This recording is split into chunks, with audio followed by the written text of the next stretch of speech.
Entonces, segunda de Pedro y diferentes partes de la Biblia, como siempre hay herejías y enseñanzas falsas en este mundo. Entonces debemos de estar listos, debemos de estar fundamentados en la palabra y aprender para refutar, y como dice también en la Biblia, como Pablo estaba ahí preparado para persuadir a las personas. Entonces, o sea, no solo les evangelizaba, y estaba bien que fueran salvos, pero les seguía compartiendo y les seguía enseñando, hasta que esa persona se persuadía.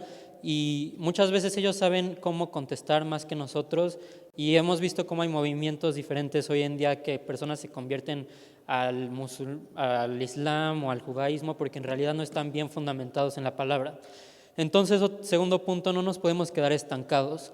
Cuando somos salvos, obviamente, pues está bien, estamos aprendiendo y todo eso, pero podemos ver un ejemplo en la Biblia de cuando Jesús cura a un leproso. Está bien, lo cura, pero tiene sus buenas nuevas, va a compartir las buenas nuevas, tiene lo suficiente para compartir en ese momento. Pero nosotros también somos salvos y en ese momento tenemos lo suficiente para compartir esas buenas nuevas, pero no nos debemos de quedar ahí, porque, por ejemplo, podemos ver con igual Pablo en el futuro, él era un experto en la ley.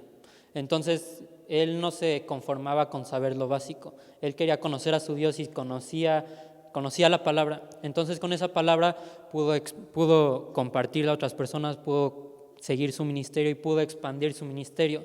Entonces eso nos debe motivar que no debemos de quedarnos solo con lo básico, sino que siempre debemos de manejar mejor la palabra de Dios, como dice en 2 Timoteo 2:15, nos dice que nos enseña que debemos de aprender a manejar bien la palabra de Dios y que lo debemos de hacer diligentemente.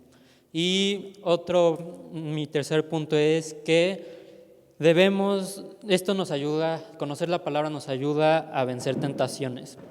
La palabra de Dios es nuestro alimento espiritual, entonces mientras más consumimos de esto, más vamos a estar en el espíritu y en comunión con Dios.